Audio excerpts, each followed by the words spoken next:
Today I'm breaking down 5 thoughts on the second adventure with the most polite bear in all of Great Britain, Paddington 2. So put together a marmalade sandwich and let's get to it.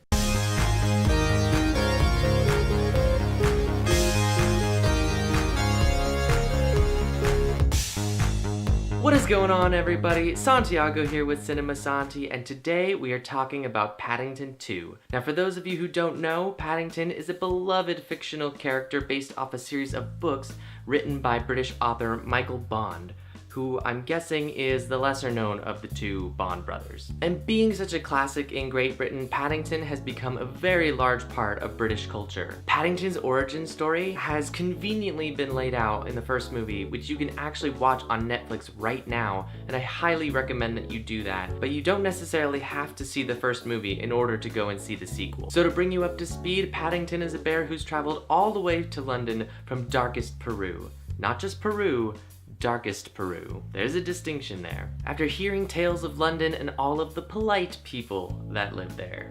I don't know how long ago it was since he heard the stories. I won't get into too many details about the first one because I want you to be able to experience the sheer joy and innocence yourself, but that should be enough background to get us into talking about Paddington 2. So without spoiling the first one too much, Paddington 2 kicks off with Paddington in London trying to find the perfect birthday present for his bear Aunt Lucy back home in darkest Peru. He's working hard trying to save up money to buy this gift, but when the present in question is stolen before Paddington can buy it, he's accused of the crime and sent off to the saddest place that you can send a polite British bear.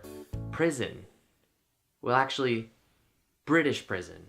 Let's break it down. Okay, first thought, from the producer of Harry Potter. Now, both Paddington movies have been using this claim as a marketing tool since the very beginning, so I decided to dig a little deeper. Of the 6 producers listed for this movie on IMDb, the one they're referring to with this plug is David Heyman, who in fact worked as a producer for every single one of the Harry Potter movies, including the Fantastic Beasts movies and its upcoming sequels in production now. And well, this guy sure knows how to take beloved British fiction and put it on the big screen. Now, I can't speak to his exact role on the film, but the influences can really be felt here, as the movie does have this light storybook, almost magical quality to it. The settings are expansive and inviting, and the score just sets a really welcoming tone. So if you enjoyed the Harry Potter films, especially the early ones, this movie is sure to bring back fond memories. Alright, next thought, the shape of Hawkins. I will not stop drawing comparisons between Sally Hawkins' performance in this movie and her performance in The Shape of Water.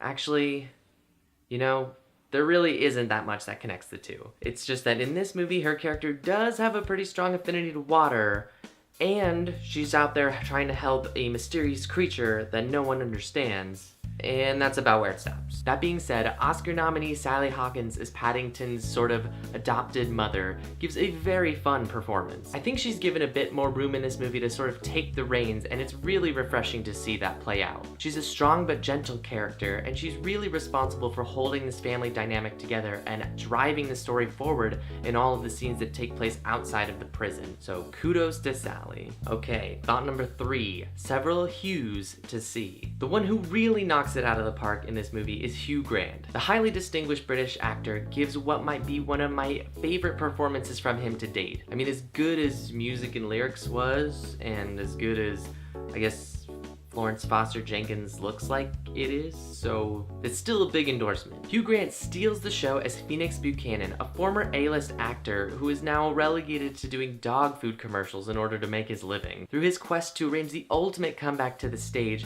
Grant's character frames Paddington for that crime mentioned earlier, and I'm being intentionally vague because I do not want to give anything away. You will just have to see it for yourself, trust me on this. But let me just say that Grant pulls off an amazing performance. He's quirky and odd when he needs to be, and charming in that sort of see-through way when it's essential to his character's goals. I mean, he is Hugh Grant after all. But he has no difficulty playing this two-faced schemer who thinks way too highly of himself. It is hilarious and brilliant. Next up, visual storytelling. I always really love it when movies use inventive ways to move the story forward or convey certain emotions using visuals. And I remember consciously noticing these visual styles at least twice while I was watching Paddington 2. But it definitely happens a lot more than that. The movie comes up with very creative ways to use the time-lapse and pulls them off in ways that seem almost impossible from a technical standpoint. There's another scene which you can see a bit of in the trailer, but plays out in a much more emotional way during the actual film, in which the entire setting seems to be made of two-dimensional pop-up paper, but the characters still move through it and interact with it as if it is a three-dimensional space, and it is just lovely. I will offer a critique though and say that at times it seems like the movie is using these visual flourishes just to be impressive or showy. They don't always serve the story in every instance, and they can lead you to think that more time has passed than actually has during the story, so it can get a bit confusing. But overall, the visual accomplishments are dazzling, so be on the lookout for those. Also, in terms of visual storytelling, director Paul King is very in touch with what makes for good visual comedy, as several of Paddington's antics play direct homage to the visual gags of Charlie Chaplin and Buster Keaton. I mean, you could do a whole essay on the references spotted throughout the film. Like, check out this scene in Paddington 2, where he's working in a barber shop and things don't go according to plan. Now compare that to this scene from a Charlie Chaplin film where the gag plays out in almost the exact same way. I mean, except for the color and the sound and the fact that Charlie Chaplin isn't a bear, but you can see it. And I couldn't find the shot from Paddington 2 to compare it to, but I really want you to keep in mind this shot from Charlie Chaplin's Modern Times. Hold that in your head as you're watching the movie. You will see what I mean.